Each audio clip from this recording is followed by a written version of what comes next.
I do not want to comment. Je me suis donné toutes les réponses dont j'avais besoin. C'est la Fashion Week. Ils se mettent sur le trottoir, les fashion. What are those? Dior clothes. It's fashion art. Dude, fashion is hard work, gritty, it's not glamorous. Okay, you know now, les dés sont jetés. It means like, what can happen, you know? That's all.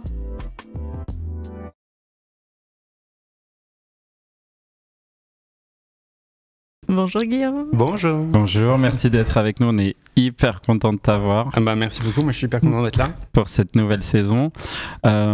Écoute, comme les autres saisons, on aimerait bien que tu nous racontes un petit peu ta vie, d'où tu viens, depuis l'école. On va partir depuis le lycée. Depuis le lycée, ok. Où est-ce que tu as grandi et on va dérouler ton parcours à la cool. Ok, ça marche. En fait, si on commence par le commencement, c'est dès le début assez atypique. En fait, moi, je suis né en France, à Sèvres, dans le 92. Ok. Mais tout de suite après, immédiatement, en fait, je suis parti à l'étranger parce que j'ai des parents qui étaient diplomates. Okay. Ah, cool. Et donc, en fait, j'ai grandi aux Pays-Bas, j'ai grandi en Suisse, j'ai grandi aux États-Unis, j'ai grandi en Autriche. Et en fait, tous les 3-4 ans, comme ça, tu changeais de destination. Changer de pays. C'est pas facile ça des fois quand on est gosse de changer d'école, de trucs. En fait, c'est formateur je pense, mais d'un côté ça doit être un peu. C'est dératiné quoi. En fait, quand t'es gosse, pour toi c'est la norme puisque tu connais rien d'autre. Donc tu sais pas ce que c'est que d'avoir fait tout ton primaire dans une même école et d'enchaîner ensuite avec les mêmes potes au collège et d'enchaîner avec les mêmes potes. Donc tu te poses pas la question en fait. C'est que beaucoup plus tard où tu te dis ah ouais mais en fait il y a des gens ils se connaissent depuis qu'ils ont 7 ans et tout et toi t'as pas ça quoi. Donc pour toi c'est juste normal. Donc j'ai fait tout mon collège à New York, au lycée français de New York, 6e, 5e, 4e, 3e et ensuite j'ai déménagé en Autriche. Donc rien à voir. Ah ouais. Rien à voir. Tu passes de New York, la ville qu'on connaît, à C'était quoi, Vienne ou un Vienne, petit bled? exactement. Okay. Bon, déjà, c'est ça. C'est ça, mais même en termes de culture et en termes de... Voilà, juste de monde et d'entourage, ça n'a rien à voir. Et j'ai passé mon bac à Vienne. Okay. Je réalise que j'avais une chance extraordinaire, c'est que c'était un milieu qui était tellement safe que mes parents me laissaient une liberté totale. Après le lycée, je disparaissais dans la ville avec mes potes et... je rentrais le vendredi à l'âge de 17 ans, 18 ans, à genre 2h du matin. Et en fait, ils ne se posaient pas de questions parce que on savait pertinemment que rien n'allait t'arriver. Et donc, du coup, tu faisais un peu ta life, quoi. Ok. Donc, voilà. Et donc là, tu sors, c'est comment? C'est la night? C'est comment? Alors, est-ce que c'est la night? Non, c'est pas tellement la night non plus. C'est la night viennoise, quoi. C'est la night viennoise, ouais. Tous les vendredis, j'avais cours de danse de salon. Et oui, parce que là-bas, c'est la valse. La valse, parce que là-bas, c'est un sport national en fait. Bah oui. Ici, c'est le foot et là-bas, mais je te jure, c'est vrai, là-bas, les gens, ils font des cours de danse. Donc, tu fais comme ce que la valse de Vienne, quoi. Incroyable. Comme je disais, Exactement. Chambé. Ouais. Et voilà. Donc là, est-ce que t'as encore des restes de valse ou pas? Ouais. Ça reste. C'est tout. Ouais. C'est ouf. Toutes les valses différentes et genre toute la danse de salon. Donc, trop stylé. Ah ouais, vraiment atypique, hein, du coup. Ouais, mais il y avait, j'ai pas fait que ça, mais ça faisait partie en fait de ce que tu faisais quand t'étais teenager à Vienne, quoi. C'est marrant. C'est la life. C'est grave marrant. Ouais. Ok, mais quoi, du coup, bon élève, plutôt sage ou c'est quoi le profil? Alors, j'ai été un élève, un très bon élève jusqu'en 4e. Ok. Et après, j'ai été, mais genre, exécrable. Ah ouais, mais c'est quoi, comportement? Ouais, comportement. Okay. Je faisais pleurer ma pro de français, je faisais pleurer ma pro de maths. J'en suis pas fier. Oh. Non, mais je sais pas, tu sais, je pense que je luttais avec aussi le fait de découvrir mon homosexualité, de dire genre j'ai besoin de me protéger. Et donc du coup, je dois distraire les gens pour pas qu'ils parlent d'autre chose. Et donc, il y a pas mal de ça qui fait que, au collège et au lycée, mon but, c'était d'être pote avec les gens les plus populaires, tu vois, pour être sûr que je sois safe, quoi. Et donc, voilà, ça passe par, être un sale gosse. Être un petit bully. Non. Non, c'était plutôt moi qui me faisais bully parce que, t'as tout ce truc de, oui, j'étais un garçon efféminé, donc du coup... mais ça remonte à l'âge de... de 7 ans, même avant, quoi, au primaire et tout. Genre, moi, j'ai toujours su que j'étais gay, et en fait, j'estime que ça s'est toujours vu, et donc j'ai jamais essayé de prétendre et de faire autrement. Et donc voilà, je pense que les autres, ils le voyaient, ils le savaient très bien, et ils me le faisaient ressentir, quoi. Donc ouais, c'était moins. Je pense qu'on est à peu près de la même génération. Notre génération, elle était beaucoup moins tolérante que. C'était beaucoup plus dur, je pense, de s'affirmer dans une autre sexualité. C'est drôle parce que je vois aujourd'hui, les choses ont beaucoup évolué, évidemment, mais je vois en fait en termes de génération, tu prends la génération qui a 10-15 ans de moins que nous et qu'on grandit avec le mariage pour tous, et c'est en ça que le mariage pour tous était vraiment essentiel, c'est que c'est toute une nouvelle génération qui a grandi avec la possibilité de former un foyer, ce que moi j'avais pas en fait. Moi j'ai grandi en me disant tu seras jamais marié, tu n'auras jamais d'enfant. Et en fait, ça reste avec toi, en fait. Donc, aujourd'hui, on a la possibilité d'imaginer, de former cette cellule sociale. Et donc, en fait, tu as un outlook sur la vie qui est complètement différent, quoi, parce qu'on t'a dit que tu avais le droit, en fait. Donc voilà, bref, c'est pas non plus pour pleurer sur mon sort, mais c'est juste que c'était un mindset complètement différent. Et je pense que jusqu'à mes 16 ans, 17 ans, j'ai vachement lutté pour pas le cacher, mais me protéger au maximum, que ça ne soit pas un problème dans mon quotidien. Voilà. Et après, j'ai passé mon bac. Donc j'ai passé mon bac à l'étranger, dans un lycée français, certes, mais ça veut dire que en termes de, encore une fois, j'ai passé mon bac en 2001. Ce qui a été proposé en termes de cursus était extrêmement limité par rapport à toutes les opportunités qu'on a en France. Et donc, en fait, moi, je suis rentré en France avec un bac ES, et j'avais fait...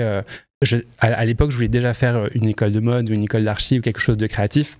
Mais là où en France, en fait, tu prépares un dossier, tu as déjà...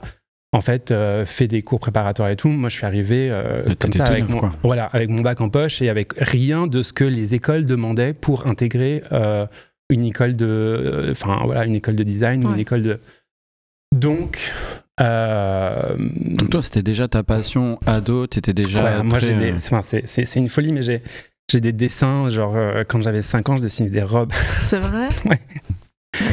Et j'ai retrouvé récemment, genre dans le grenier de la maison de campagne de mon père, en fait, un espèce d'immense rouleau sur lequel j'avais dessiné, genre, je sais pas moi, une vingtaine de robes. Alors, c'est des robes à Cendrillon, tu vois, mais, mais genre. Avec les chaussures pointues. Avec beaucoup de nœuds et tout ça, machin. Mais, si, l'impératrice, du coup. Peut-être, avant l'heure. Mais donc voilà, donc en fait, c'était toujours là. Quand t'avais, tu sais, genre les défilés qui passaient à la télé, c'était toujours ma mère, mon père disaient Guillaume, viens voir, machin. Mais depuis, toujours. Donc. Tes parents, c'est quelque chose qu'ils ont encouragé, du coup, de ce que tu sembles dire là? Alors. Oui et non. En fait.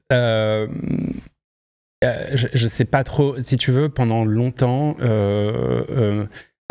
mes parents n'ont pas considéré que ce milieu était un métier, pouvait être un métier. Tellement abstrait, en fait, je pense très honnêtement toujours aujourd'hui. C'est le fantasme des carrières traditionnelles, médecine, droit, etc. Ouais, surtout, et puis alors très, très bizarrement, mon père qui est retraité aujourd'hui, mais qui était diplomate, a refusé que je le suive dans sa carrière professionnelle. Parce que moi, en fait, quand j'étais parti...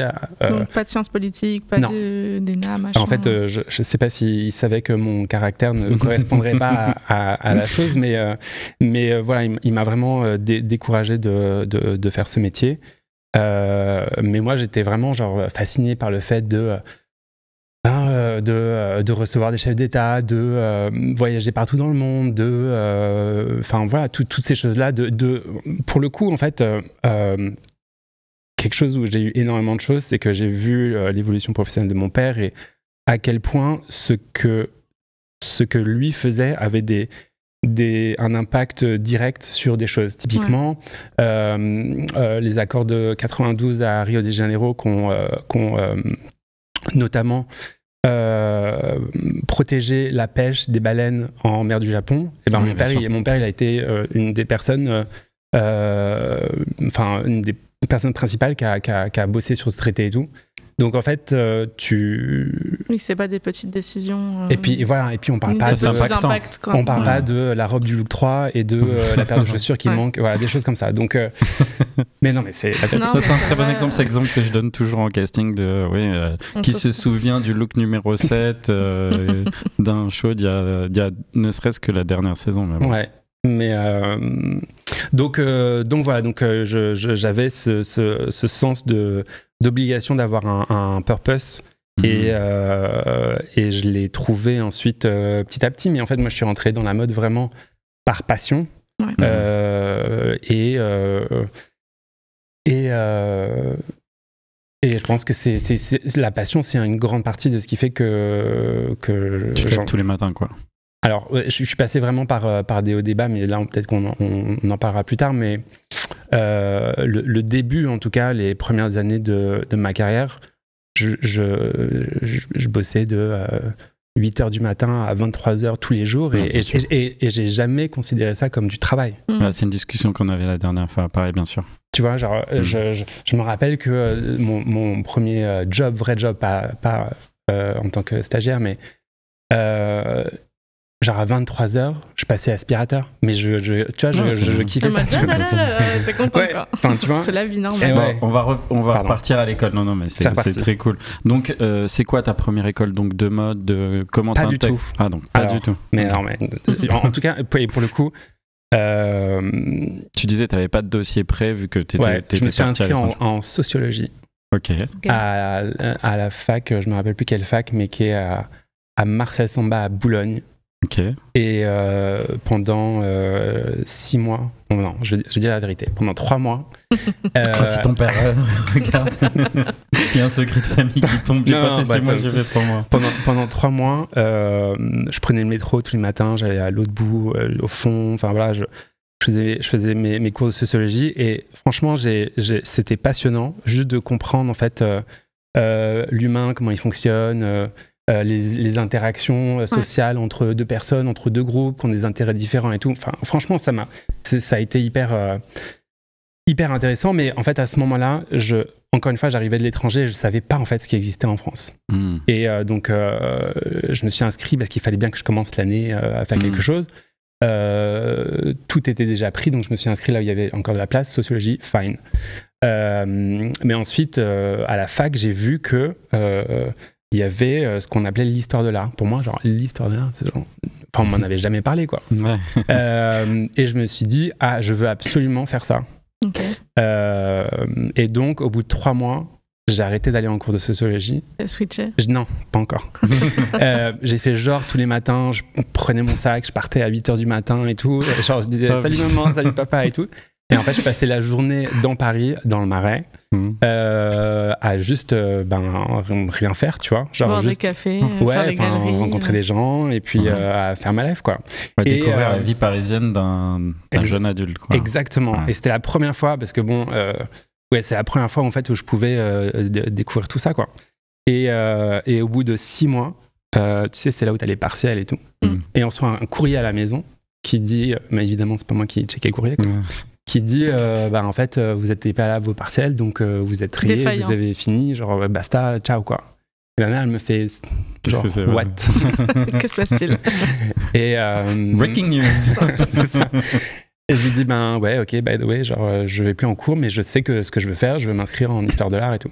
Okay. Et donc en fait ça c'était je sais pas, en mars, je me suis inscrit pour l'histoire de l'art au mois de septembre, ce qui fait que j'avais quelques mois de latence, quoi. Quelques mois de latence, et en fait immédiatement je me suis trouvé un job, c'est pas mon premier job parce que j'avais déjà bossé avant, mais en tant que vendeur de lunettes de soleil chez Solaris sur les Champs-Élysées. Oh, wow. Et c'est là que j'ai découvert le marché du travail, et genre ça m'a vraiment je me suis dit mais c'est incroyable, genre tu passes du temps avec des potes dans une boutique et t'es payé. Et en fait, après, t'as de l'argent et tu peux faire ce que tu veux avec. Tu peux acheter des trucs. J'ai adoré ça. J'ai adoré. En fait, ça m'a procuré une liberté où j'étais plus dépendant financièrement de mes parents sur certains sujets. J'avoue que mes parents ont continué à payer mon loyer pendant longtemps, mais bon, bref.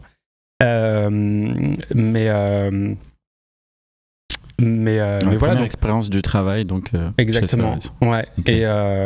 Et c'est là aussi où c'est la première fois où en fait je me suis construit mon propre cercle d'amis qui n'était pas dicté par ils sont dans ton lycée ou c'est des amis de tes parents ou machin.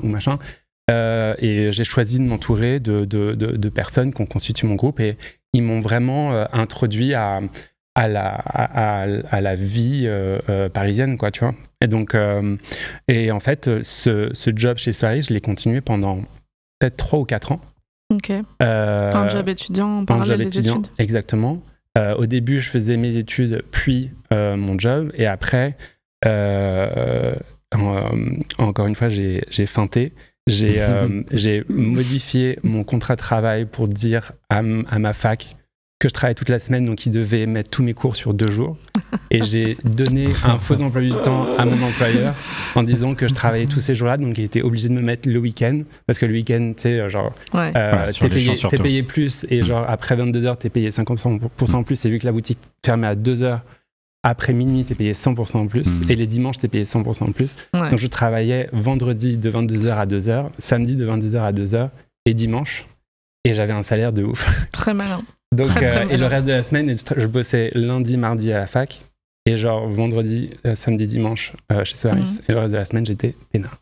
Nice. Ça, c'est une très très bonne organisation. Ouais. Donc voilà comment ça s'est passé. Et après. La fac, ça te plaît? Quand tu commences justement l'histoire de l'art, t'accroches tout de suite? Ah ouais, absolument. Et puis ça t'ouvre. Moi, en fait. C'est un peu comme Sciences Po, mais si t'es moins intelligent, tu vas en histoire de l'art. Parce que les gens qui ne savent pas ce qu'ils veulent faire, en histoire de l'art, t'as des cours de l'histoire de la photo, t'as l'histoire de l'architecture, t'as évidemment l'histoire de l'archéologie grecque antique. En fait, ça t'ouvre vers un monde complètement infini. Enfin voilà, si t'es curieux, ça te nourrit et ça t'ouvre complètement tous les chakras, quoi. Donc, et c'est pour ça que j'ai continué jusqu'en master, où je me suis spécialisé en art décoratif et en histoire de la mode. Et c'est vraiment ce qui m'a fait tenir, en fait, le truc d'histoire de la mode, parce que c'était que en dernière année de master que tu pouvais choisir cette spécificité. Ouais, donc c'était le goal, dire ok, je tiens avec des trucs un peu plus, peut-être moins intéressants pour toi, parce que la dernière année, je vais pouvoir faire cette histoire de la mode. Ok. Mais en fait, très très tôt dans mon cursus universitaire, je me suis inscrit en examen terminal et j'ai commencé à faire des stages.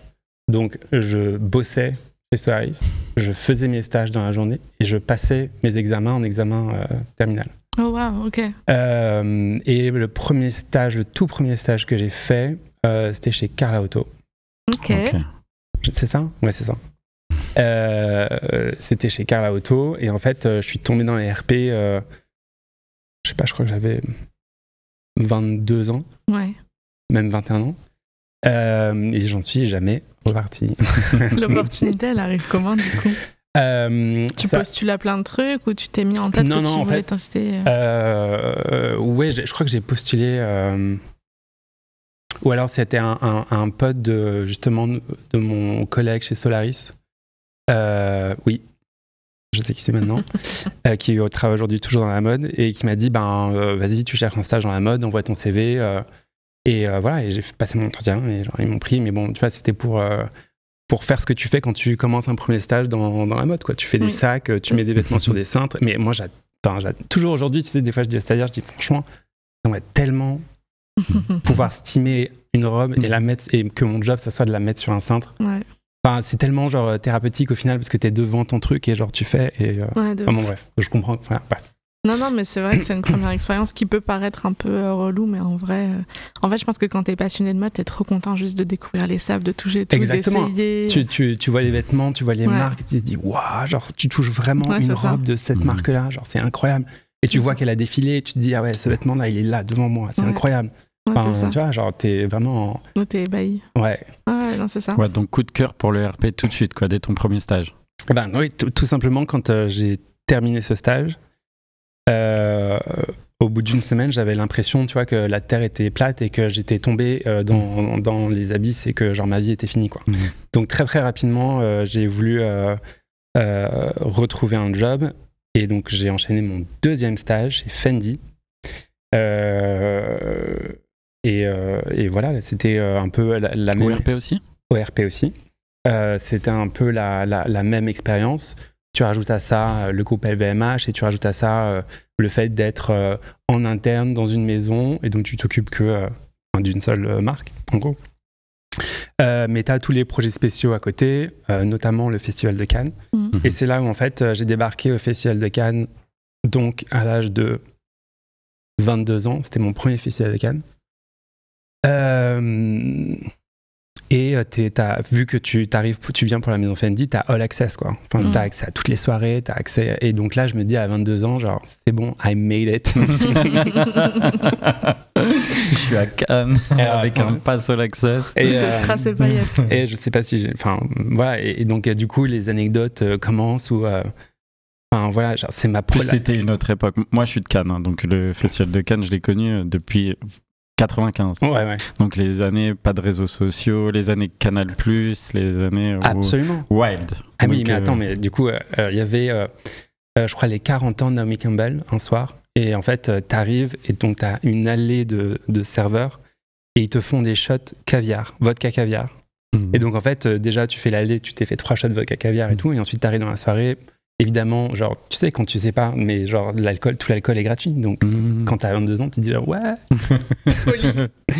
Et donc, première cuite de ma vie, je rentre dans la chambre de l'hôtel, je mange 3 cacahuètes parce que j'avais pas mangé de la soirée. Ouais, en plus. Et genre, je m'allonge et je fais, putain, c'est bizarre, le plafond il bouge et tout. Et genre, je fais, oh, ça va pas. Et donc, du coup, et là, il était peut-être, je sais pas, 6h du matin, parce que évidemment, ouais, mais bon, à 22 ans, ah non, mais bien sûr. T'arrives à te lever le lendemain. Attends.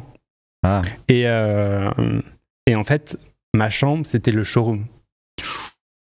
Donc, tu vois, et donc en fait, tu étais supposé te lever à 8h avant le premier rendez-vous. Et parce que tes rendez-vous, ils arrivent pour faire les fittings et tout. Putain, je vais me faire défoncer. Bon, c'est pas grave. C'est bon. Il y a prescription, on va dire la prescription. Et voilà, bref, je me réveille pas, évidemment, après avoir été complètement malade et tout. Et genre, à un moment, il y a la porte qui sonne et tout. Et je suis là, genre, putain, genre, c'est qui ? J'ouvre la porte et c'était Salma Hayek qui venait chercher une robe.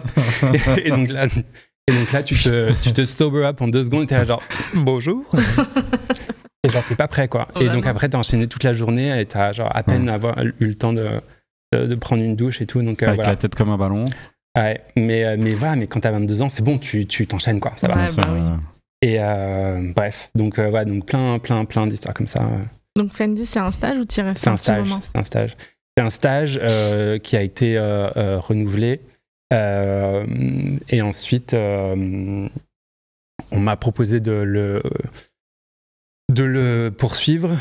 Mais j'avais pas. Enfin, il fallait que je finisse mon master. Et donc, du coup, là, je me suis dit, OK, tu sais quoi, là, tu finis ton année, tu fais les choses sérieusement, parce que j'ai loupé une première fois mon master, parce que je bossais, donc voilà. Et je me suis dit, tu sais quoi, fais une pause d'1 an, et tu finis tes études.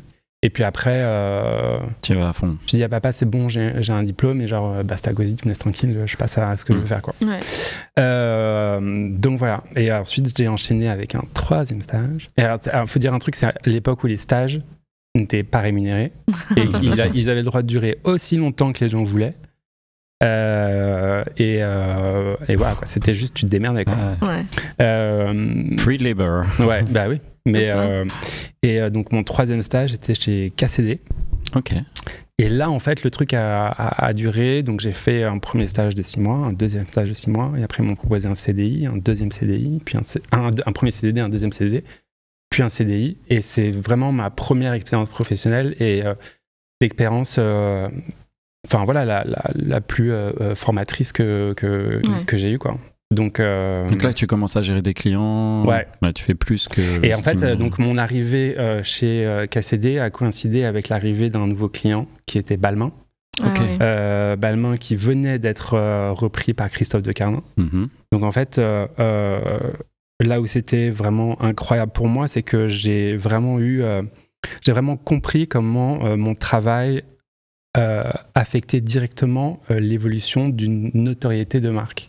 De par le travail qu'on faisait avec les célébrités, de par juste avec qui tu travailles pour positionner la marque et tout. Donc, c'était le chouchou des stylistes en plus, de Carnin à cette époque-là. Le Vogue Paris lui appartenait. Ouais.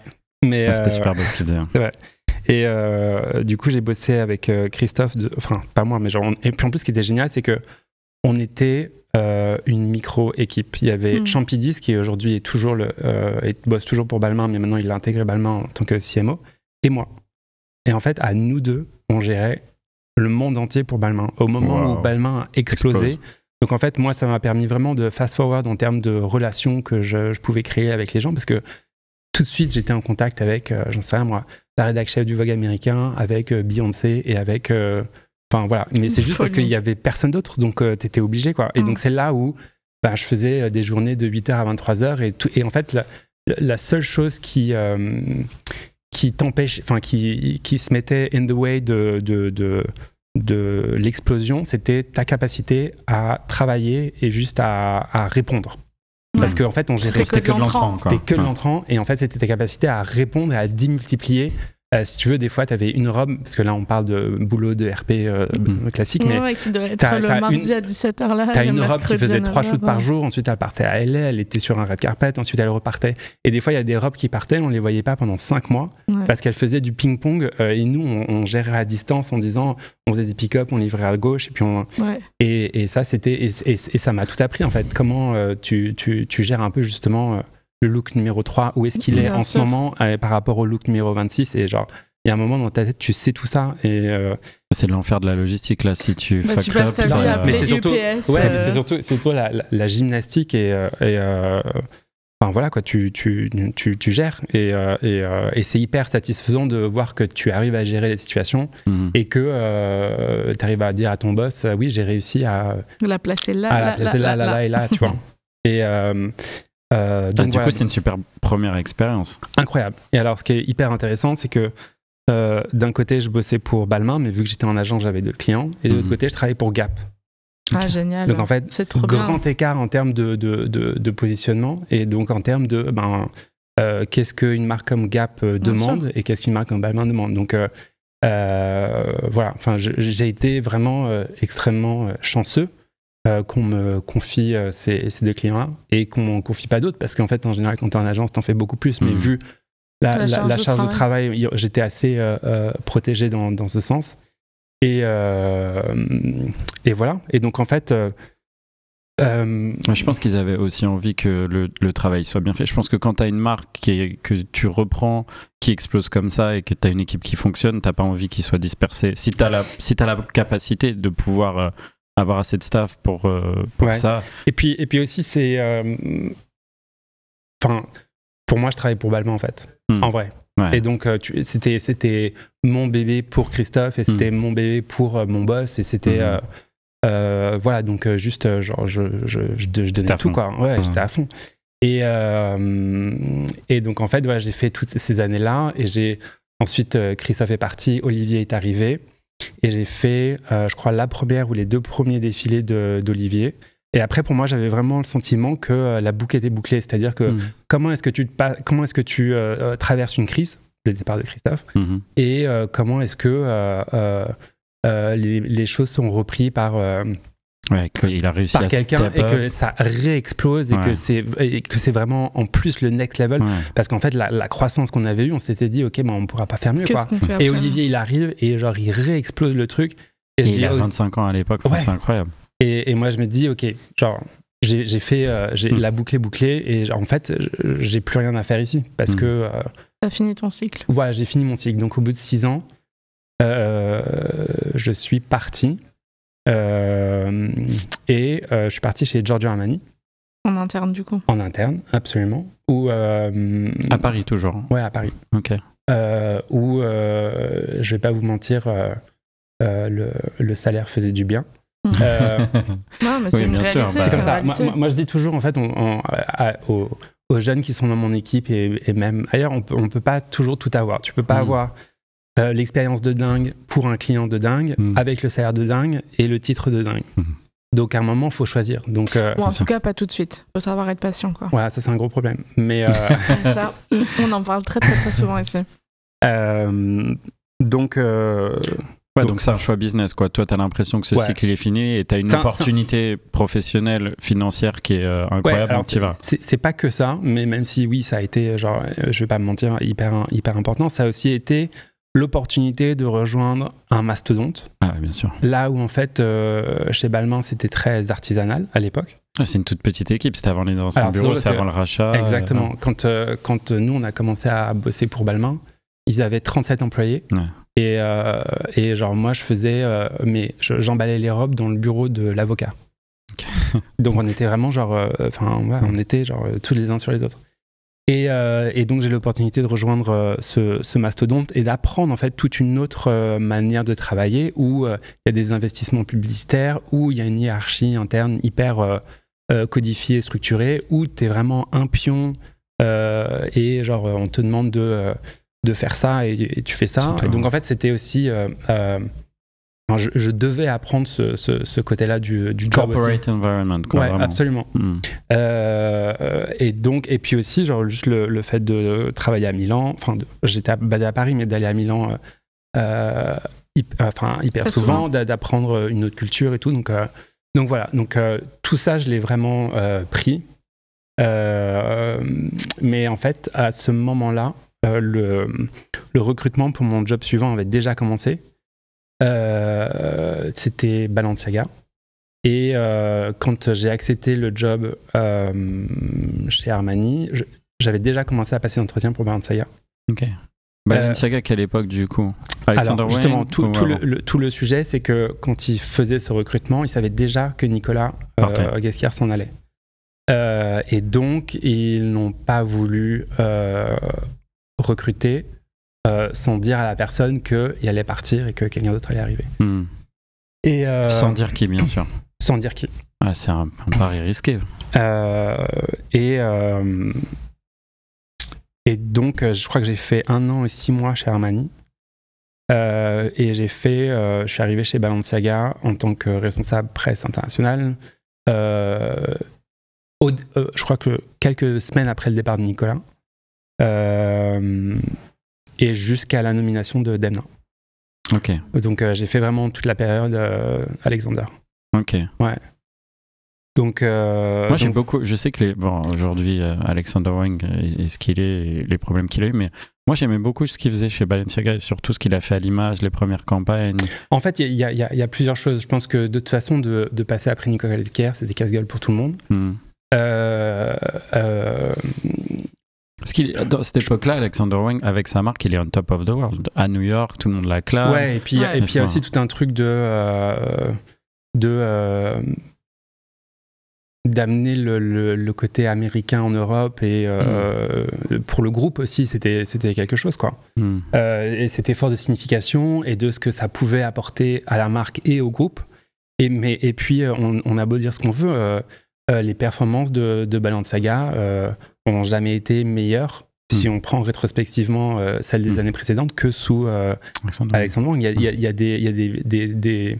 des barres de chiffre d'affaires qui ont été franchies avec Alexander qui n'avaient jamais été franchies avant. Donc en termes de business... Ouais, commercialement, ça fonctionnait. Bien sûr que oui. Mais donc voilà. Et là, en fait... donc ça dure combien de temps, cette aventure pour toi? Ça a duré 2 ans.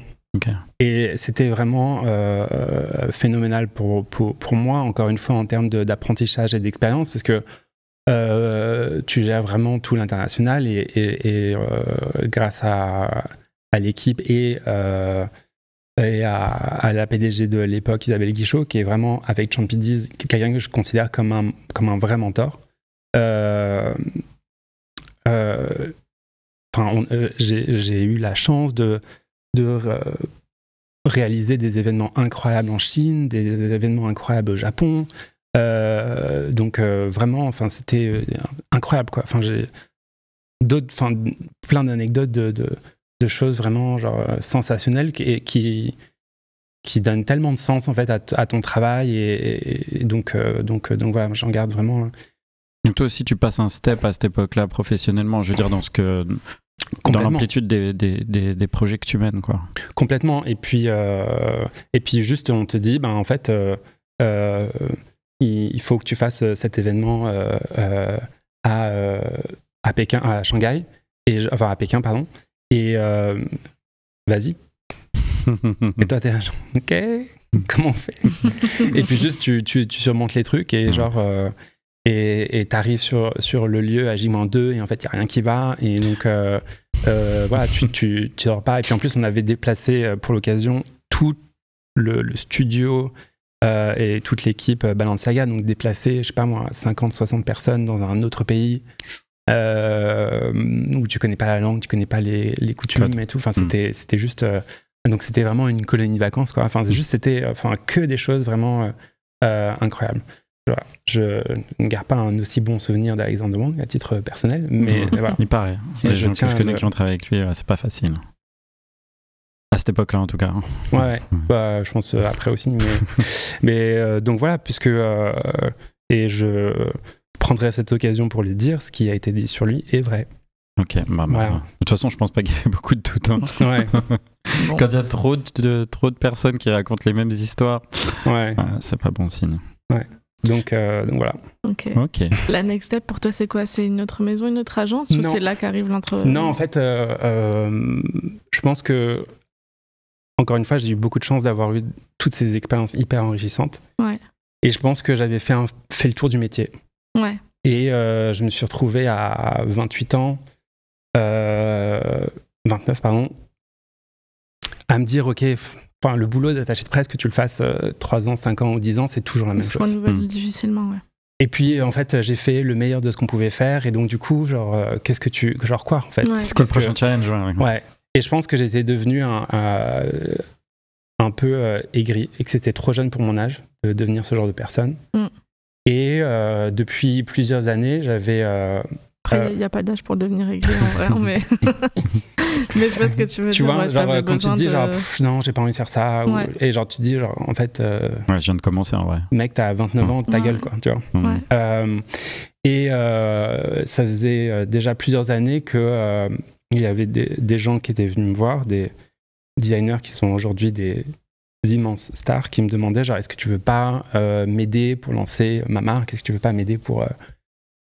sur ce projet et à chaque fois je disais non, j'ai pas le temps, je peux pas. Et en fait j'ai dit non une fois, la personne devient genre énorme signe dans une immense maison et tout, je fais genre putain t'es con, genre t'aurais dû dire oui quoi. Deuxième fois je dis non, je peux pas et tout, pareil la personne plaf, et genre 3 fois c'est arrivé. Et à un moment je me suis dit en fait c'est quoi, si tu le fais pas tu vas passer à côté de tout et en fait tu vas voilà. Et donc donc tu décides de lancer. Alors en fait, tu prends un break du coup ou pas? Non, je prends pas de break. Ok. Et en fait, c'était une de mes anciennes clientes qui s'appelle Jess Christie, qui travaillait pour Gap à l'époque, qui vient me chercher et qui me dit écoute, on lance Matches Fashion, la plateforme de vente en ligne en France.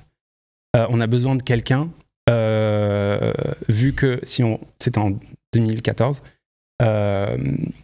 C'était vraiment un ovni, c'est-à-dire qu'en 2014, une plateforme de vente en ligne, c'était pas évident. Une plateforme de vente en ligne anglaise, en France, encore moins évident. Et elle dit, voilà, on est un peu un ovni, on veut quelqu'un qui soit vraiment là, présent, pour nous faire une stratégie sur mesure pour que genre, ça fonctionne, quoi. Et du vrai travail, quoi. Pas être un client de plus dans une grosse maison. Donc elle me dit, si ça t'intéresse, tu te mets en free, et genre, on te paye ce qu'il faut pour que tu subviennes à tes besoins, et genre, tu fais du free à côté et tout. Et genre, enfin voilà, j'étais quand même genre chez Balenciaga, cadre, groupe Kering, situation hyper confortable et tout. Mais en fait, je vibrais plus. Donc, surtout que toi, de ce que j'ai cru comprendre, t'es un passionné. Donc je pense que quand t'es passionné, t'as besoin de vibrer. C'est ça qui fait la diff. Exactement. Et elle me dit, ok, réfléchis, mais pas trop non plus, parce qu'on a besoin de quelqu'un pour genre février. Et c'était la Fashion Week de septembre-octobre. Et je dis, mais tu sais, en France, il y a ce qu'on appelle un préavis. C'est pas les States. C'est un préavis de 3 mois. Et donc, du coup, si je travaille pour toi, il faut que je démissionne, genre demain. Et là, elle m'a dit, tu sais ce qu'il te reste à faire. Et genre, j'étais là, genre, putain, Et je crois le lendemain ou 48 heures après, je suis arrivé dans le bureau du DRH de Balenciaga avec ma lettre de démission. Et en fait, lui, il a vu ça, il a fait les calculs et il a fait préavis. Ça veut dire qu'en fait, je partais 2 jours avant le défilé Balenciaga. Et il m'a dit, tu sais quoi, réfléchis et tout. Je fais, non, je sais que ça veut dire que je sais que ça veut dire qu'on arrive 2 jours avant le défilé Balenciaga. Mais ce que je vous propose, c'est vous me faites un contrat et je continue à faire les défilés Balenciaga et tous les événements Balenciaga pendant 1 an. Et ils ont dit oui. T'es un génie. Mais en fait, c'était pas du tout calculé non plus. Il s'avère que voilà. Et donc, en fait, j'ai terminé chez Balenciaga le 24 février 2015 et on a ouvert DLX avec Wassim Saliba, j'en parlerai, le 25 février 2015 avec Matches Fashion et Balenciaga comme client. Ouais, ça va pour commencer. Pas mal. C'est beau gosse. Donc, et en fait, quand on ouvre l'agence, donc, moi, je pensais vraiment que j'allais avoir du temps pour avoir une vie, tu vois. Oh, c'est mignon, c'est mignon. Et en fait, les choses ont pris comme ça assez rapidement, quoi. C'est fou. Parce que là, tu fais plus que le RP, il faut que tu fasses le gérant de société. Mais du coup, et c'est devenu ma nouvelle passion, en fait. D'être entrepreneur, d'être patron de société. De développer un business et de voir comment est-ce que voilà, tu fais plus grandir, enfin ton job c'est de faire grandir des marques, mais en plus de ça tu fais grandir ton business et tu fais grandir ton équipe et tu fais grandir tout ça, quoi. Donc ça c'est devenu vraiment ton autre passion, ma vraie passion. Ok. Ouais. Donc tu disais, tu parlais de Wassim, c'est ça? Donc Wassim, en fait qu'on embrasse d'ailleurs. Ouais. Wassim qui est le cofondateur de l'agence DLX, qui était mon stagiaire puis mon assistant chez KCD. Ok. Et on est devenus amis. Et en fait, quand j'ai eu cette proposition, j'étais incapable de le faire seul. Parce que toi, de ce que tu dis, tes parents, ils sont pas entrepreneurs. Non. Toi, tu as eu un parcours quand même assez, pas classique, mais bon, voilà, école, travail, jusqu'à aller chez Kering où... Enfin, voilà, tout est hyper cadré, donc c'est ta première expérience entrepreneuriale. Ouais, et je pense que rétrospectivement, on n'avait jamais prévu que ça devienne ce que c'est devenu. Et même c'est ça qui est beau. C'est beau, mais si tu veux, on savait pas, quoi. Il y a plein de choses qu'on ne savait pas. Et en termes de management de personnes, on ne savait pas, parce moi, j'ai pas fait d'études pour ça. Donc, non, mais t'apprends sur le tas, quoi. Ouais. Du coup, c'est normal de faire des erreurs. Mais dans le sens où, oui, et puis après, tu passes des stades où, tu vois, tu as des crises structurelles de croissance d'entreprise et tout. C'est souvent ça que les gens ne se rendent pas compte, c'est que plus tu cartonnes et plus c'est dur, que ça soit sur la trésor, sur le management humain, la structure, c'est très très challengeant. Ouais. Donc voilà. Et donc avec Wassim. Donc ça, c'est en quelle année? 2015. Ok. Et donc avec Wassim, on a... Putain, même pas 10 ans. Waouh. 7 ans, 7, 8, l'année prochaine, ouais. Voilà, on a ouvert nos petits bureaux, qui était rue Palestro, dans le 2e. Ouais. On n'avait même pas de chauffage le premier jour, et même le 2e jour. Et voilà, et on a commencé comme ça, et je pense que, si tu veux, quand tu regardes le paysage des agences de presse à Paris, les choses n'avaient pas changé depuis un bon bout de temps. Et t'avais les gros mastodontes. Ouais, vous apportiez vraiment quelque chose de très très nouveau. Et à côté, puis en vrai... À côté boutique. Ouais, exact.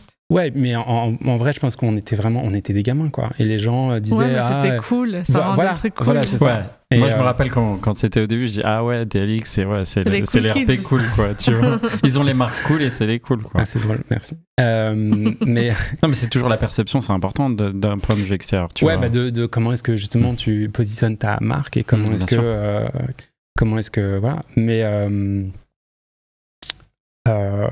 donc après Balenciaga Matches, comment ça grandit? C'est quoi les marques d'après, ou c'est quoi le step d'après, toi, dans ton...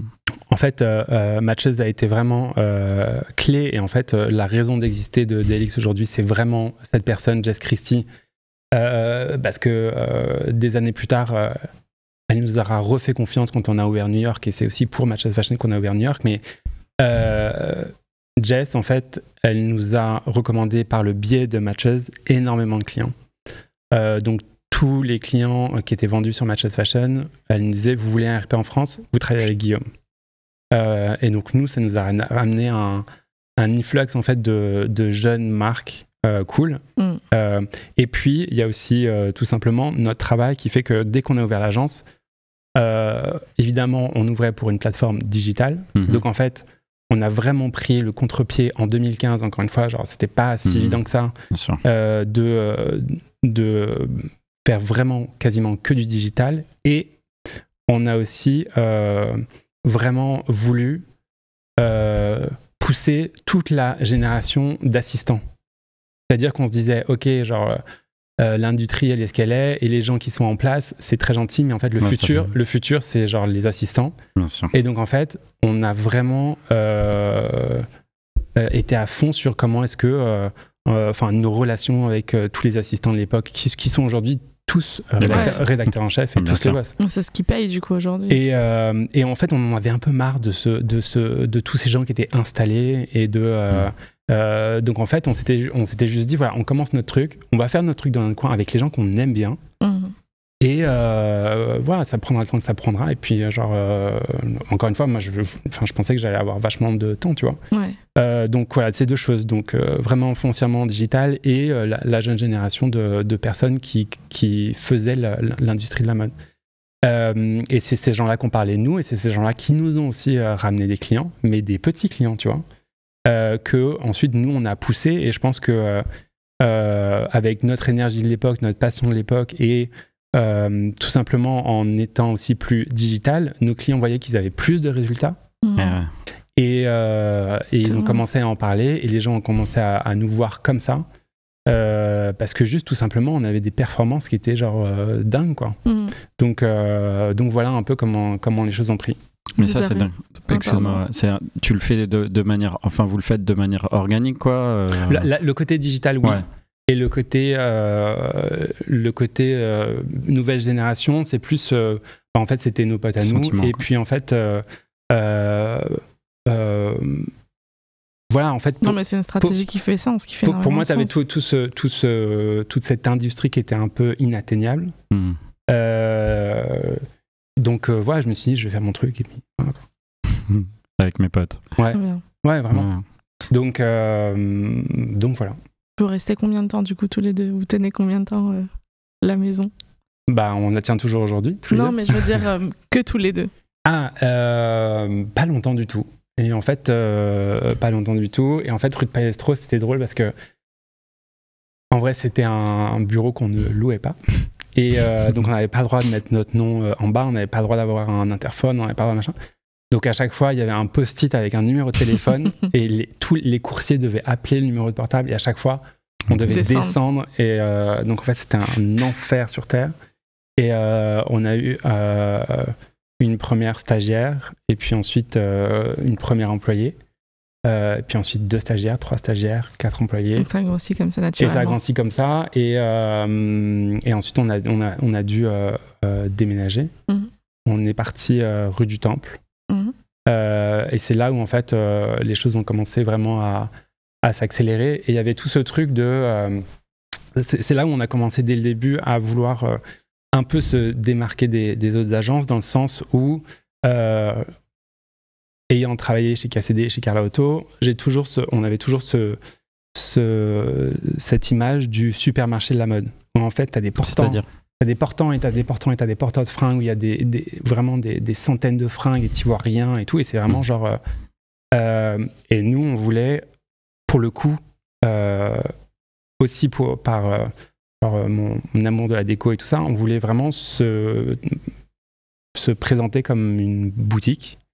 Et en fait, on a investi énormément d'argent qu'on n'avait pas forcément à l'époque dans juste la manière dont on recevait les gens chez nous, et juste dans ce qu'on choisissait de montrer de nos clients.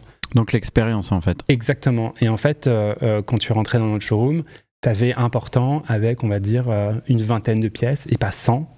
on avait construit un showroom d'accessoires. Enfin, tout était vraiment très édité. Et il y a donc, beaucoup de curation, du coup. Exactement. Et en fait, on voulait que l'expérience chez DLX soit une valeur ajoutée. Et je pense que ça, nos clients, surtout américains, l'ont vu et l'ont compris, parce qu'en plus, on commençait déjà à l'époque à être dans un bel appartement haussmannien. Donc, c'était pour eux, c'était un peu le rêve parisien, quoi. Et c'est comme ça qu'on a un peu signé pas mal de clients. Et je me rappelle une fois, pour un client qu'on voulait vraiment, j'ai loué pour la journée un fauteuil, faire genre oui c'est notre fauteuil, genre dans la et le client le jour même nous a dit je suis désolé, je peux pas, est-ce que je peux venir demain? J'étais là putain. Et donc du coup j'ai loué le fauteuil pour un deuxième jour, et genre il est arrivé, il a fait waouh c'est beau chez vous. J'étais là genre merci. Merci. Je connais des gens qui font ça, mais quand c'est AD qui viennent chez eux, ils rajoutent une pièce sous deux. Et donc voilà, et donc le mec est parti, et genre 30 minutes après t'avais genre le mec était en bas pour récupérer son canapé. Bref, donc voilà. mais fake it until you make it. Mais voilà, enfin c'était comme ça, quoi. Okay. Ouais. Et l'entrepreneuriat, donc pour revenir un peu au côté business, tu pick up tout de suite. Tu disais tout à l'heure que c'est devenu ta vraie passion.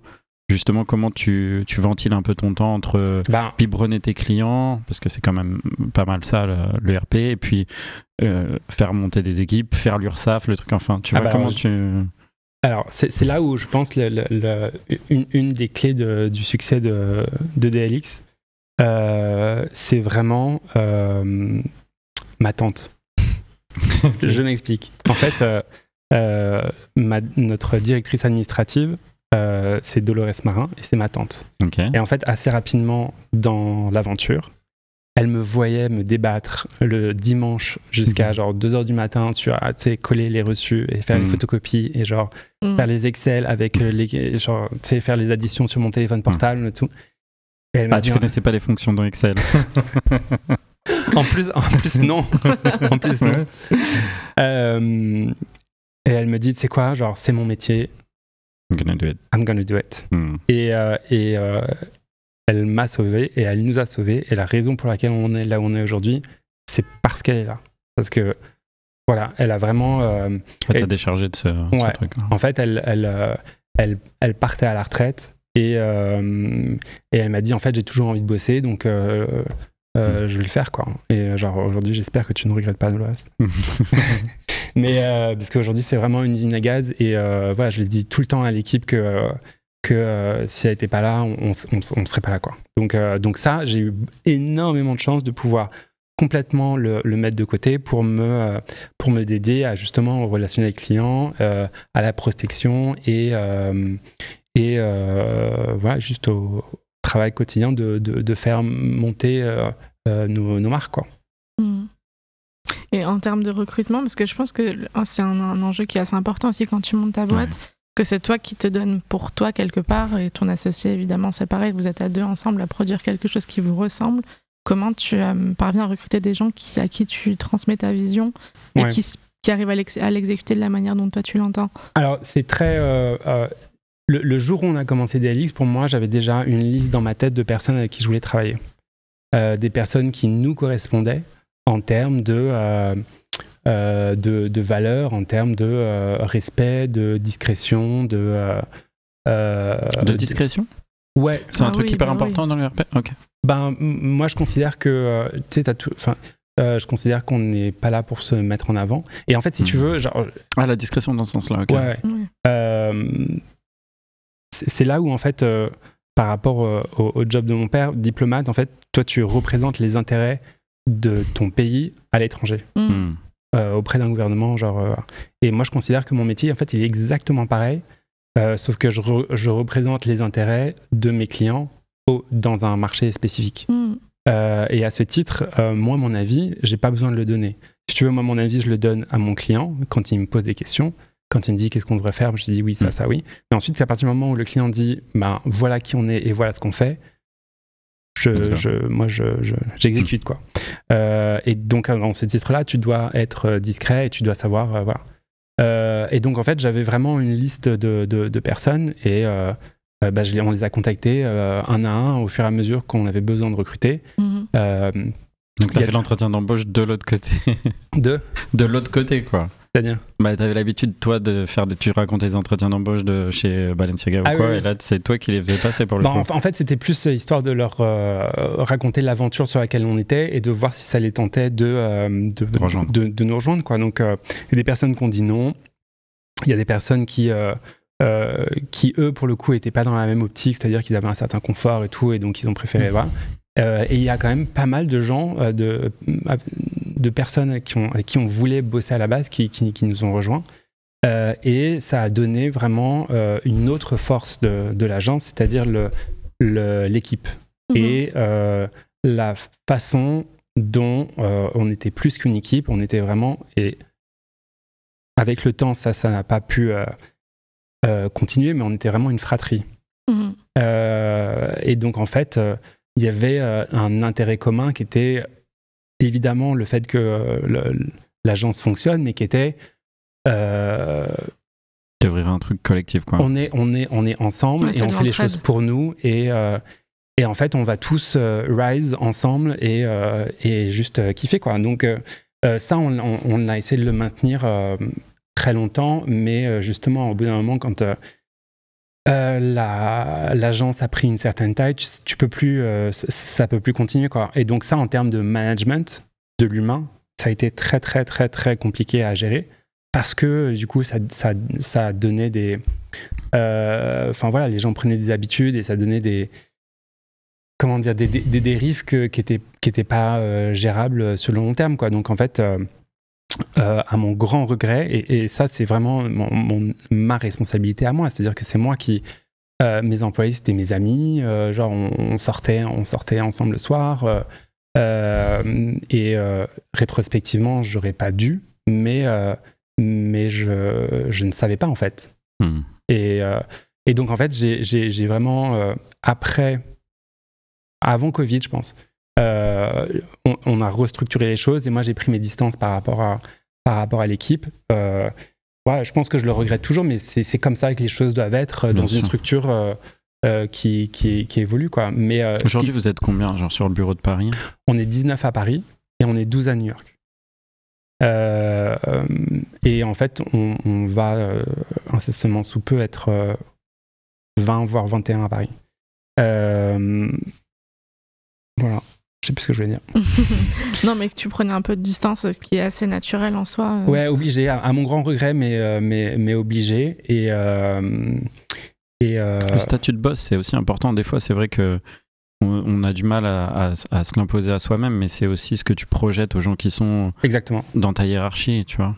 Ouais. Exactement. Donc voilà, donc ça, c'est des choses que j'ai continué à apprendre et, comme tu dis, à apprendre sur le tas. Et voilà, quoi. Mais en fait, ce qui a toujours été là, c'est ce qu'il y a au-dessus de tout, c'est l'atmosphère au sein de l'équipe. Et en fait, quand tu as des éléments qui viennent et qui ne s'intègrent pas ou avec lesquels il y a des tensions et tout, et ben ça ne marche pas. Et même s'ils travaillent bien,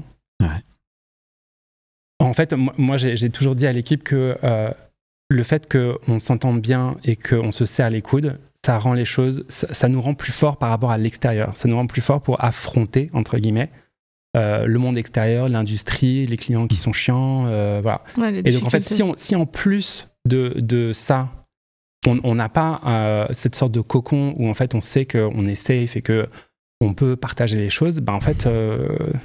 Enfin voilà, on n'est pas équilibré et en fait tu rentres chez toi ou tu es en bureau, t'as la boule au ventre et tout et ça peut pas marcher. Donc voilà. Moi, il y a des années on m'a dit ouais, ce qui est important c'est que les gens de ton équipe ils aient les mêmes valeurs que toi. Et tu sais des fois ce que tu disais c'est ouais, même quelqu'un qui est super fort, qui bosse hyper bien mais qui a pas les bonnes valeurs ou les valeurs qui correspondent. Ouais. C'est même pas bonne ou mauvaise, c'est juste des valeurs qui sont pas les mêmes que les tiennes ou celles de ton équipe. Bah, ça fonctionne pas. Moi, en tout cas, je vois dans mon recrutement ce que je fais. Je préfère avoir des gens qui ont les mêmes valeurs que moi et tu les apprends à travailler. Exactement. Tu leur donnes les clés, les trucs, tu les accompagnes et un jour ou l'autre, ils seront super forts aussi, tu vois. Plutôt que de prendre quelqu'un qui est super fort et qui va créer une zizanie ou qui va complètement déséquilibrer ton équipe. c'est très très difficile, ouais, ça. Ouais, c'est vraiment ça. Et franchement, en ce moment, moi, je suis hyper fier de l'équipe qu'on a. Enfin, vraiment, quoi. Ils sont géniaux.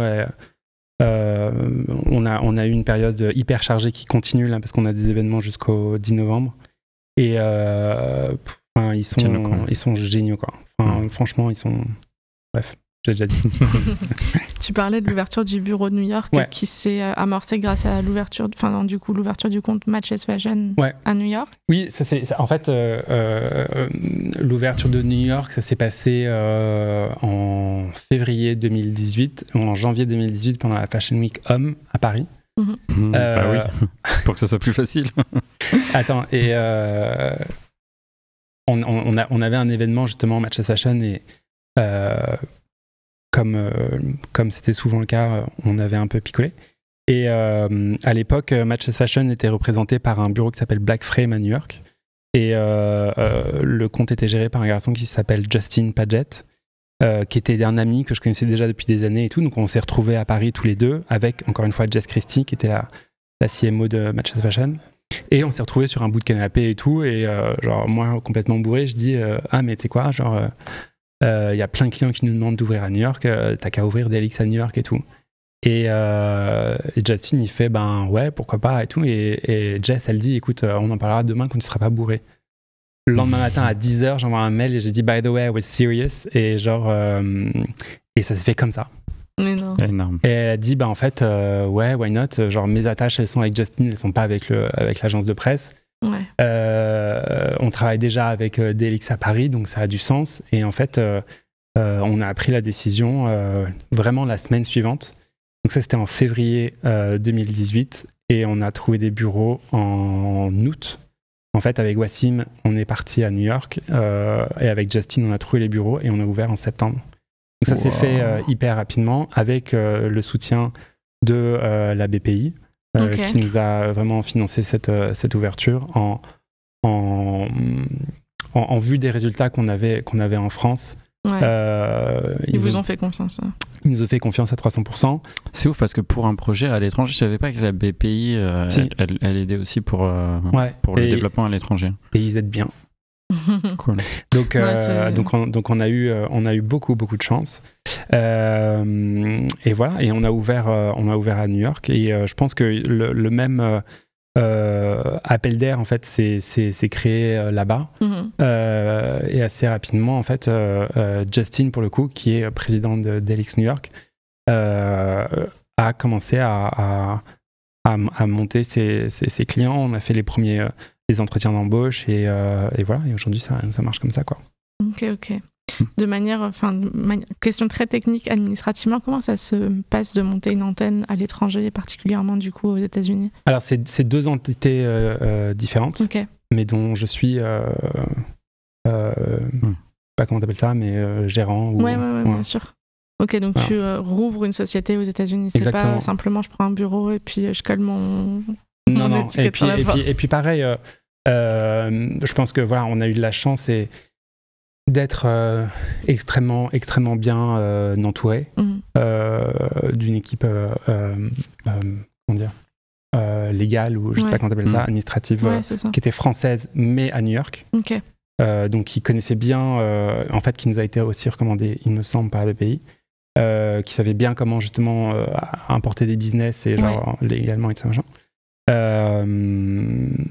Et donc ça s'est fait assez facilement, je dois dire. Génial. Ouais. Trop bien. Il y a d'autres ouvertures prévues, il y a d'autres grosses choses qui s'amorcent ou pas du tout?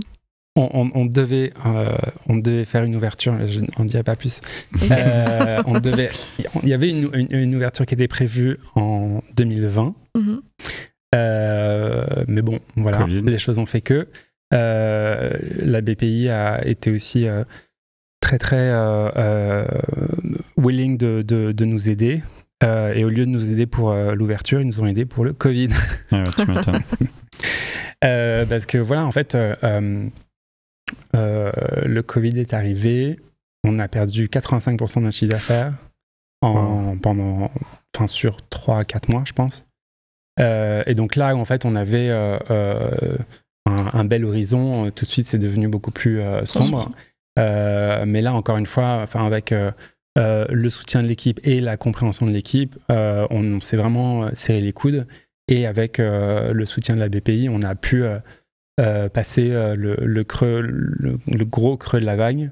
Et ça nous a permis vraiment de faire un nettoyage certain et de repartir sur une structure beaucoup plus saine, quand je parlais tout à l'heure en termes de management, et même en termes de clients, parce que c'est vrai que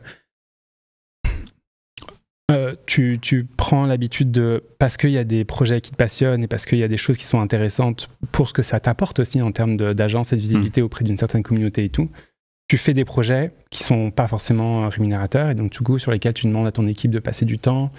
Et donc tout ça en fait ça déstabilise un peu ton activité parce que c'est des projets qui sont pas rémunérés, parce que mais tu sais pourquoi tu le fais, mais parce que voilà. Et donc en fait, d'un point de vue de business simple, si tu le poses à quelqu'un qui fait que du business, il dit mais pourquoi tes gens travaillent gratuitement autant de temps dans la journée, bien Exactement. Sûr. Mais donc en fait, le Covid, ça nous a évidemment permis de nettoyer pas mal de choses et voilà, on a dû aussi prendre des décisions parce que financièrement, des choses qu'on pouvait pas continuer à faire. Et voilà, mais moi je considère qu'au final le Covid et ce confinement, en ce qui me concerne moi personnellement, ça m'a vraiment, ça fait du bien. Ça m'a sauvé ma vie en fait, parce que je pense parce que c'est un reset en fait, ça a permis dans une vie qui est très très très exactement. En fait, j'allais à 3000 à l'heure et j'avais vraiment la tête dans le guidon et j'allais droit dans le mur en termes de moi, de santé, de juste physiquement et mentalement, hein, vraiment, genre j'avais pas le temps, je prenais pas le temps.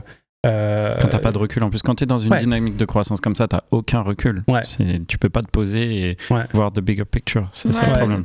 Surtout quand t'as des signaux positifs pour ton business, en fait, il y a rien qui t'encourage à ralentir. Exactement. Et ça a été vraiment c'est exactement ça, t'as tout à fait raison. Donc même si et c'était ce premier confinement, ça a été vraiment une période assez bizarre parce que même si effectivement je voyais que notre business il périclitait complètement, moi ça me vraiment genre je respirais quoi, je respirais, je prenais soin de moi, j'ai passé mon confinement seul et donc du coup j'avais le temps de m'occuper de moi, de te poser les vraies questions, et donc, pas les questions du look 3. Non, mais de réfléchir juste. Et donc en fait, voilà, tout arrive pour une raison. Et en fait, je suis hyper reconnaissant de ce moment et de toutes les décisions que ça nous a fait prendre. Voilà. Ah non, mais c'est fou, toutes les personnes qu'on a reçues sur le podcast le ressenti. Bon, après, je pense qu'on est tous quand même relativement privilégiés, donc c'est facile de dire ça. Surtout en France. Mais ça a été vraiment un sentiment partagé de se dire, en fait, ça a fait vraiment du bien avec le recul, tu vois, de se dire, ok, j'ai pu réfléchir, me poser, ça a été un reset, toutes ces choses-là, quoi. Et puis voilà, après, au niveau de l'équipe, c'était aussi super intéressant parce que ce Covid, il y a pas mal de gens qui sont revenus du Covid en nous disant... j'ai envie d'autre chose dans ma vie. Donc, et donc en fait ce que ça a initié, c'est un renouvellement de notre équipe. Jusqu'à il y a quelques mois, il y a encore des gens qui sont partis l'envie de télétravail, de pas donner tout ton temps. Et puis même, je pense qu'il y a quelqu'un qui est venu et qui nous a dit en fait, ça fait plus de 20 ans que je fais ce métier. J'ai envie de faire autre chose et aujourd'hui voilà, elle s'occupe d'enfants dans une crèche où il y a quelqu'un qui a dit voilà, ça fait 20 ans que j'habite à Paris, on me propose un job à l'étranger, j'ai envie de voir le monde et donc voilà, tu peux que comprendre. Bien sûr. Et ensuite il y a tout le côté tous les grands groupes de luxe qui pendant le Covid n'ont pas renouvelé leur contrat, qui ensuite actuellement, depuis un an, ont besoin d'énormément embaucher. Et moi, je ne fais pas le poids face à un LVMH ou un Kering qui propose 2 fois le salaire à mes employés. Sur 18 mois. Et donc, je suis obligé de dire oui. Donc, en fait, il y a tout ce renouvellement qui se fait. D'un coup, c'est aussi du sang frais, des gens qui ont une autre motivation, qui repartent. C'est hyper bénéfique. Et quand quelqu'un arrive dans l'équipe, moi, je dis toujours, OK, donc là, tu arrives, tu prends les choses comme elles sont, tu fais le travail comme on te dit de le faire, Et en fait, t'observes, et dans un mois, on se pose, et tu me dis, ok, ça va pas, ça va pas, moi je ferais ça comme ça, ça il faut... Et parce que voilà, ils viennent d'ailleurs, ils ont leur expérience, et il faut que ça soit leur enrichissement aussi, quoi. Trop bien. Petite question un peu technique. Une journée, pour toi, c'est quoi? Comment tu t'organises? C'est quoi en vrai ton quotidien? C'est pas mal de clients, pas mal de management? C'est quoi? Aujourd'hui, oui, c'est devenu... je suis... Parce que j'imagine que tu stimes plus. Non. Non, même si je fais toujours des cartons. Et oui. On me l'a dit ça. Ouais. Quelqu'un de ton équipe me l'a dit. Mais c'est aussi tout simplement de se dire, genre... voilà, jusqu'au stagiaire, il se dit, si Guillaume il porte les cartons, genre je vais porter les cartons aussi parce qu'il n'y a pas de raison, quoi. Mais bref, non, aujourd'hui je pense que franchement avec l'équipe est à fond sur tous les clients au quotidien. Moi je suis en retrait et je gère de mon réveil à 7h30 le matin jusqu'à 23h, parce qu'en fait on a des clients qui sont aussi bien à Sydney qu'à Los Angeles. Donc en fait il faut être un peu dispo à tous les moments, mais je cocoon nos clients, quoi, en fait. Okay. Donc à quoi ça ressemble une journée de type? C'est je réponds aux emails très tôt, je passe au bureau à 9h30 ou 10h, ou peut-être des fois beaucoup plus tard si j'ai des rendez-vous. Je vais dire bonjour à toute l'équipe, je fais un tour du bureau, je demande si les gens ont besoin de moi pour des sujets en particulier. En général, oui, toujours. Donc, parce que c'est quand même très incarné, ton bureau, du coup. Autour de toi, je veux dire. Malheureusement. Ouais. Moi, j'ai beaucoup lutté pour que... c'est une force et une faiblesse, tu vois. Tu vois ce que je veux dire? C'est que les gens après Et puis en plus c'est pas vrai, parce que c'est pas déjà c'est incarné autour de Wassim et de moi. Bien sûr, oui, pardon. Non, mais c'est pas ça, mais c'est moi je veux vraiment que les gens au sein de mon équipe soient reconnus pour ce qu'ils apportent, et en fait non, mais je parle plus de la perception des clients. Tu sais, des fois, moi, pareil, mon équipe, ils font tout le temps le taf que moi, mais quand il y a quelque chose, les clients, c'est moi qui les appelle. Ouais, mais même ça, tu vois, tout le temps, même aujourd'hui, au quotidien, je dis à mes clients, c'est pas parce que c'est moi qui réponds que ça a plus de valeur que si c'est mon équipe qui répond.